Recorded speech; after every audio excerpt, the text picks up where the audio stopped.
Assalamu alaikum students. Today we are going to start unit number 18 class 9th, that is energetic.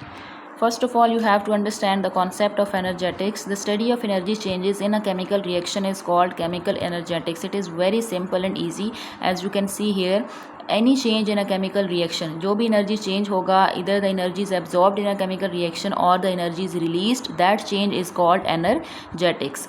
अब ये energy change कैसे आएगा? Energy in chemical reactions में हम इसको अच्छे से अंडरस्टैंड करते हैं. Energy in the form of heat is developed or absorbed as a result of chemical reaction. This is because in chemical reaction old bonds are broken and new bonds are formed.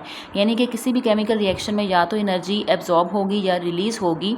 ऐसा क्यों होता है? क्योंकि जब कोई भी नया bond बनता है तो old bonds break होके new bonds की formation होती है. Like reactants में जो old bonds हैं वो break होंगे तो उसके बाद ही product बनेगी और product में नए bonds की formation होती है. So breaking bond always need energy and binding bond always release energy. इनके ब्रेकिंग बॉन्ड मीन्स आपने बॉन्ड को ब्रेक करने के लिए हमेशा एनर्जी चाहिए होती है. हम सराउंडिंग से या एनवायरनमेंट से वो एनर्जी एब्जॉर्ब करते हैं बॉन्ड को ब्रेक करने के लिए. किसी भी चीज़ को तोड़ने के लिए जैसे हमें एनर्जी चाहिए वैसे ही बॉन्ड को ब्रेक करने के लिए ओल्ड बॉन्ड्स को energy always need. And binding always release. Binding means कि जब बॉन्ड फॉर्मेशन होगी नया बॉन्ड बनेगा और एक्स्ट्रा अमाउंट ऑफ एनर्जी अगर बच गई है that will release into the environment. Okay, next we have two conditions. ये दो कंडीशंस मेंशन है, आप यहाँ से रीड कीजिएगा. थोड़ी सी there is a little bit difficulty in this, तो इसको मैं आपको बहुत ईजी तरीके से समझाऊंगी. आप यहाँ पे देखें. First condition is when breaking bond energy is greater than formation energy. यानी कि किसी भी बॉन्ड आपने एक रिएक्शन करवाना है और आपने ओल्ड बॉन्ड्स को ब्रेक करवाना है, तो अगर बॉन्ड को ब्रेक करने की जो एनर्जी है वो ज़्यादा है, यानी कि आपने बॉन्ड को ब्रेक करने के लिए एनर्जी ज़्यादा चाहिए दैन फॉर्मेशन, तो वो एनर्जी आप कहाँ से लेंगे? Energy exchange with the surrounding. यानी कि जो एनर्जी आपको ब्रेकिंग चाहिए वो आप सराउंडिंग से एक्सचेंज करेंगे, आप एनवायरनमेंट से वो एनर्जी एब्जॉर्ब करेंगे ताकि ओल्ड बॉन्ड्स को ब्रेक करके न्यू बॉन्ड्स की फॉर्मेशन की जाए. This one is the first condition. And second one is the formation energy. If formation energy is greater than breaking energy, यानी कि ब्रेकिंग एनर्जी यहाँ पे कम है और फॉर्मेशन एनर्जी ज़्यादा है. लाइक ब्रेकिंग एनर्जी में आपने जो एनर्जी यूज़ की बॉन्ड ब्रेक हो गए और नया बॉन्ड बन गया, फॉर्मेशन एनर्जी प्रोडक्ट्स बन गई. अब जो फॉर्मेशन एनर्जी है वो बच गई है, लाइक प्रोडक्ट्स में जो एनर्जी है वो एक्स्ट्रा अमाउंट में रह गई है, that energy we release into the environment. तो वो एनर्जी वहाँ से सिस्टम से निकल के एनवायरनमेंट में रिलीज़ हो जाएगी. But in case of higher breaking energy, अगर ब्रेकिंग एनर्जी ग्रेटर है यानी कि आपने ओल्ड बॉन्ड्स को ब्रेक करने के लिए ज़्यादा एनर्जी चाहिए, तो आप फिर सराउंडिंग से यहाँ पे एनर्जी लेंगे. ठीक है, यहाँ से आप सराउंडिंग से एनर्जी एब्जॉर्ब करेंगे. यहाँ पे एनर्जी क्योंकि फॉर्मेशन रह गई थी तो आप इस जो बच गई है एनर्जी उसको आप एनवायरनमेंट में रिलीज़ हो जाएगी.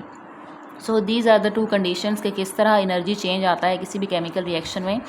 Next we have system and surrounding. What is the difference between system and surrounding? The part of the universe that we want to focus our attention is called system. यानी कि universe का वो part जिसमें हम focus करते हैं that is called system, and the rest of the universe is called environment.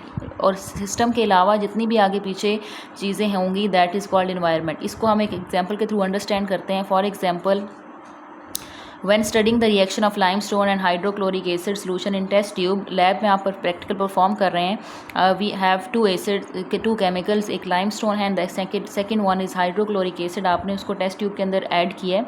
Limestone and HCl solution form a system. अब क्योंकि आपका जो मेन फोकस है that is on limestone and HCl, इन दोनों पे आपने मेन फोकस करके इन दोनों केमिकल्स पे फोकस किया हुआ है, तो जिस पार्ट पे हम फोकस करते हैं that is called system.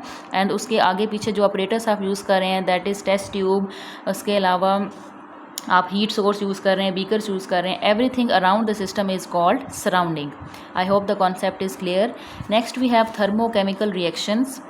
A balanced chemical equation which shows heat change of a chemical reaction. ऐसा रिएक्शन जिसमें हीट चेंज शो होगा, एनर्जी या तो एब्जॉर्ब होगी या रिलीज होगी, उसको आप एनर्जी थर्मोकेमिकल इक्वेशन कहेंगे. And the branch of chemistry which deals with the heat thermal energy changes in chemical reactions is called thermochemistry. और इस फिनोमेना को या इस कॉन्सेप्ट को आप कहेंगे थर्मोकेमिस्ट्री. आपको एक रिएक्शन नज़र आ रहा है, carbon is reacting with oxygen and gives carbon dioxide, और इस रिएक्शन में एनर्जी -393.5 रिलीज हो रही है. Minus sign means energy is releasing into the atmosphere. It means इस रिएक्शन में एनर्जी चेंज आ रहा है, तो that is called thermochemical reaction. Now we have two types of reactions, exothermic reactions and endothermics. First of all, what is exothermic? Reaction that proceeds with the release of heat. Evolution means ऐसा reaction जिसमें से heat release होगी, that is called exothermic. आप यहाँ पे देख सकते हैं माइनस साइन का means energy is releasing, so basically this reaction is exothermic. In exothermic reaction the system transfers energy to the surrounding, यानी कि एक्सोथर्मिक में जो सिस्टम है वो एनर्जी रिलीज़ करता है इन्वायरमेंट में, यानी कि सिस्टम से एनर्जी ट्रांसफ़र होगी सराउंडिंग में as the reactants are converted to products. इसमें आपको कॉमन एग्जांपल है बर्निंग ऑफ फ्यूल्स में. आप इसको ये कॉमन अंडरस्टूड सी बात है कि आप जब बर्निंग का प्रोसेस होता है तो आपको हीट फील होती है, तो हीट फील्स का मतलब है कि वो एक्सोथर्मिक रिएक्शन है और जो एनर्जी है, हीट है, वो इन्वायरमेंट में रिलीज़ हो रही है. तो basically this is exothermic reaction. And आपको यहाँ पे और भी एग्जांपल्स मेंशन है. Energy release can be use to heat room, drive an engine और to cook food. Examples of exothermic reactions, as you can see here, the first reaction is previous, जो पहले आप स्टडी कर चुके हैं in thermochemical reaction. Second one is hydrogen combines with oxygen gives water, और इसमें -571, and third one में -110 energy release होगी. तो basically these three reactions are exothermic reactions जहाँ पे एनर्जी रिलीज हो रही है. In opposite that the second type is endothermic reaction, the reaction that proceeds with the absorption of heat, यानी कि वो रिएक्शन जो एनर्जी को एब्जॉर्ब करेंगे, that is called endo, and the heat is transferred from surrounding to the system. Absorb यानी कि energy जो है वो सराउंडिंग मीन्स एनवायरनमेंट से ट्रांसफ़र होकर सिस्टम में ऐड करनी है ताकि रिएक्शन परफॉर्म हो सके. इसमें आप एग्जांपल्स देखें.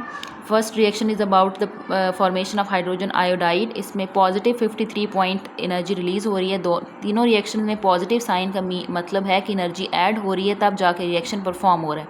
तो एनर्जी एब्जॉर्प्शन के लिए आप पॉजिटिव साइन यूज़ करते हैं और एनर्जी रिलीज़ के लिए नेगेटिव साइन यूज़ करते हैं. I hope the difference between exo and endothermic reactions are clear. Next we have concept assessment. We have to identify which one is exothermic and which one is endothermic process. Freezing of water is exothermic. How, ये explain करने से पहले आपको मैं एक hint लिखवा दूँ. आपने स्टेट्स चेंज को अंडरस्टैंड करना है कि सॉलिड से लिक्विड, लिक्विड से गैस. अगर सॉलिड से लिक्विड में स्टेट चेंज होगी या लिक्विड से गैस में, it means the process is endo, यानी कि एनर्जी एब्जॉर्ब हो रही है. In opposite that if the state is changing from gas to liquid और liquid to solid, the process is exo, it means the energy is releasing. तो इस कॉन्सेप्ट से आप बहुत अच्छे से इसको आइडेंटिफाई कर सकते हैं. फ्रीजिंग ऑफ वाटर मीन्स आप स्टेट्स देखें, वाटर को आपने फ्रीज़ करना है, यानी कि आपने वाटर लिया जो कि लिक्विड फॉर्म में, और उसको आपने आइस में कन्वर्ट करना है, लिक्विड टू सॉलिड. स्टेट है liquid to solid. Liquid to solid आप देखें तो आप ये एक्सो प्रोसेस है. इसी तरह combustion of methane, combustion means burning. तो ये अंडरस्टूड सी बात है कि बर्निंग में एनर्जी रिलीज़ होती है and the release of energy is called exothermic. Sublimation of ice, sublimation कहते हैं डायरेक्ट सॉलिड स्टेट गैस में कन्वर्ट होती है. तो सॉलिड से गैस में जाएंगे तो that is endothermic process. Now H2O gas को आपने कन्वर्ट करना लिक्विड में, तो गैस को लिक्विड में कन्वर्ट करने के लिए exothermic. And the decomposition of limestone, decomposition means break down. और किसी भी चीज़ को ब्रेक करने के लिए, अभी हमने पीछे पढ़ा है कि एनर्जी रिक्वायर्ड होती है, एनर्जी चाहिए होती है.